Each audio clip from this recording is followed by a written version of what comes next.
Yo, what's up everyone? Vasquez, this is Valoramous. In today's DJ tutorial, we're going to discuss the most important settings within the Rekordbox DJ software. So we're going to go into my settings within Rekordbox DJ software. I'm going to show you the most important features that you should pay attention to when modifying the settings within your personal Rekordbox so you can optimize your performance during gigs. So let's hop into Rekordbox DJ software. I'm going to show you my process. Yo, what's up everyone? This is Valoramous and this is my tutorial on the most important settings within Rekordbox DJ software. So let's get right to it. So the top right hand corner of your screen has this preferences button. This is the settings button. It's this little wheel right here. This is common to most devices. So you're going to click on this and I'm going to show you the most important settings that you should consider changing in order to optimize performance as a DJ. So the first setting is going to be this view button right here. I usually do not change anything here, but you may want to check that the effect panel has both the beat effects and the sound color effects. And you may want to consider having a full waveform and then using RGB. So what RGB does, red, green, blue, this allows you to distinguish between low, medium, and high frequencies. If you just have blue, the waveform is going to appear as a monocolor and you will not be able to distinguish as much when you're visually looking at the screen if you have the low frequencies playing on that track or not. And this helps you optimize performance because when you're twisting the equalizer knobs on your actual hardware, you can also look at the color on the screen and know that you are indeed creating the intended effect that you desire to achieve. And the rest of the settings down here I usually do not change. You can adjust these pad effects, of course, to the colors that you desire, but I have maintained the actual colors that were provided with the software. I haven't changed anything here. Now let's go to audio. On audio, check your buffer size. This can affect CPU. The setting utility button, that's very important when you're first turning on your Rekordbox DJ software with your actual controller, because sometimes you'll have that no audio driver screen displayed on your actual jog wheels if you're using, for example, the Flix 10, FLX 10, or the EDJ 1000. You will need to press this when you are connecting your system, both the software and the hardware. Usually I do not change anything here, but you want to check your audio. Make sure that your audio is playing through your intended speakers. Now let's go to analysis. On analysis, the main button that I change here is this BPM range. I really dislike that I cannot change this further, but there's really only two BPM settings to me that make sense as an open format DJ, and that is 70 to 180 or 68 to 135. I like to use 68 to 135, knowing that 70 to 180 is also acceptable as well too. Now I know in my mind that a track that reads as 70 could be 70 or it could be 140. But what I have found is some tracks may have a BPM of 68 and it's a hip hop track. I don't want that track to then read, for example, 136 or 138 or closer to 140. I want that to actually be the slow tempo that the track was originally created as. And then next we have the controller settings, and this is important because there's actually several tabs here that you want to check. So this portion of the preferences or settings tab is actually the most important in my opinion, because this is what's going to make or break you as a DJ. So first, you want to check this eject load lock button. You want that to be unlocked because you do not want to be playing a track and then you accidentally load a track on that deck. When you have a track that is currently playing, you want that track to be completely locked, and you only want to be able to change that track after you hit stop. Now I know this adds an extra button that you must press before changing the song, but trust me, this is actually desired because you want there to be basically a safety lock on that track as it's playing out, because if you accidentally switch the track, it's going to startle the audience, as you know. The next thing that you need to check, and this is very important, is vinyl speed adjust settings. Now I have this set to 1300. What this does on the touch break is when you press play, or excuse me, when you press well, press play, and then when you press stop, the track will not instantaneously stop, but it'll have like a sort of a slowed down stutter stop. So it'll go woo, instead of just whoop and a stop.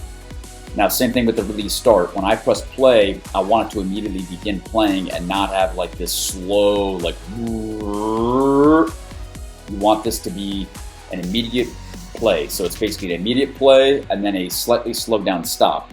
So decks 1-3, decks 2-4 on the release start, you want this setting to be at the 6:30 or 7 o'clock setting on, let's just look at the clock, or basically at 0. But for the touch break, so if you accidentally press stop or pause on the track, you want it to have a slowed down effect. And this is another safety precaution, because there have been times where I've accidentally paused a track while it's playing live, and this can give an effect that it was actually an intended effect that you meant to do for the audience rather than it being an actual mistake. So I would check these two settings. And then sync, again, sync is a tool. I would just check this as BPM sync, but this is what I check on the deck. Now on the mixer, you can adjust this EQ isolator setting to an isolator or an EQ. I keep it as isolator because as a producer, when I remove those certain frequencies, I want it to be an actual isolation of those frequencies. So when I turn the knob all the way to the left, it's completely removing the low end frequencies.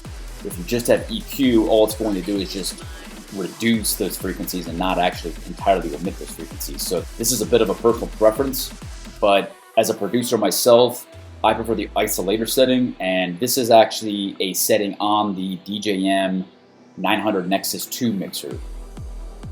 Now next is going to be the channel fader curve.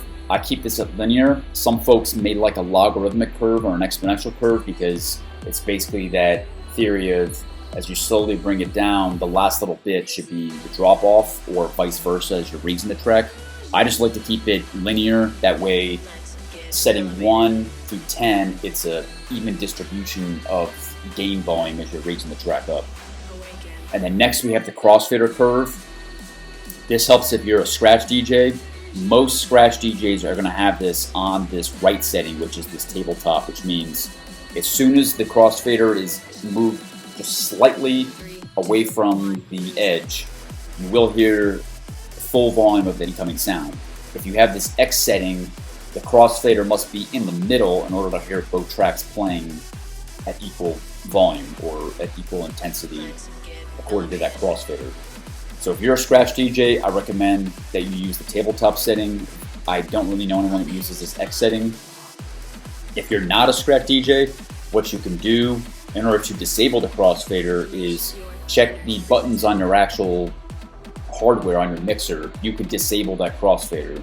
That's beyond the scope of this video because this is a Rekordbox DJ tutorial, but just know that that is an option for you. Okay, now we have the effect tab. I usually do not adjust this at all. And then we have the sampler tab. The sampler tab is cool. You want there to be 16 slots if you like using the DJ sampler. But this is going to be where your files are located for the sampler. So what you can do here is you can check your sampler settings. It's pre-shot one sets. These settings right here, they actually came with the Rekordbox DJ software. So you have the classic siren and you have the classic horn noises. Those are the two effects that most DJs would use, but you can also add other effects into the sampler yourself. And you do that by either dragging and dropping samples directly into your Rekordbox DJ software, or locate these samples within this capture folder right here, and then you have a collective of your favorite samples to play as you're DJing. So you could use DJ drops, you could use drum beats, you could use effects such as sirens, impacts, downshifters, etc. But I would recommend you explore the sampler feature and go ahead and check another one of my videos where I explain more in depth how to use this DJ sampler. And now recordings. This is when you actually want to record yourself, either for a mixtape or recording yourself live as you're playing a gig, so you can listen to it later to know where you actually went wrong during a gig. This is important. It's just like reviewing film as an athlete. You review film of both your team and the opposing team before an upcoming game, just like you would review your recording of yourself as a DJ after a gig, and that's so you can improve. It's not about bragging, and it's not about beating yourself up. It's more about constructive criticism and getting better, because when you listen with fresh ears, you will be able to more readily identify those discrepancies and those mistakes. So when I record, I want the recording to start as soon as I press record. So just leave these on these far left settings right here, pressing the record button for starts and ends that recording. And then lastly, we have other. I would not recommend changing anything here. And then as far as keyboard advanced, license, and lighting, I have not really touched these too much.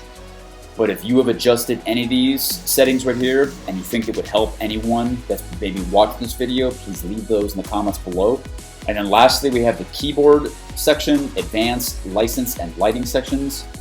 I usually do not adjust these, but perhaps maybe there's one of you in the audience that's watching this video that actually has adjusted one of these tabs here, which has helped you as a DJ. If that is the case, please leave those in the comments below. And then before I end this video, I want to show you the sampler. The sampler is right here, the sampler button right here. If you check that, that will display these sounds. Now what you can do is you can edit the sounds, both the BPM and the gain. I would recommend you adjust the gain because sometimes the stock settings are a little quiet. So you can go in here and you can adjust these gain settings right here. And it's better to keep these fully up. You can always adjust the knob on your actual hardware down. It's much harder to change this in a live gig in the software. So we're going to adjust the gain all the way up. And this is the eject button, this is the play button.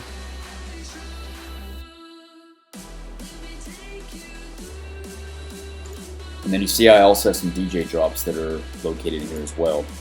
So there you have it. Those are my tips and tricks for optimizing your Rekordbox DJ software preferences or settings tab in order to improve your performance as a DJ while playing live gigs. If you have any other tips or tricks which you think could benefit the audience, then please leave those in the comments below, and I'll see you in the next video. 3, 2, 1, lose it.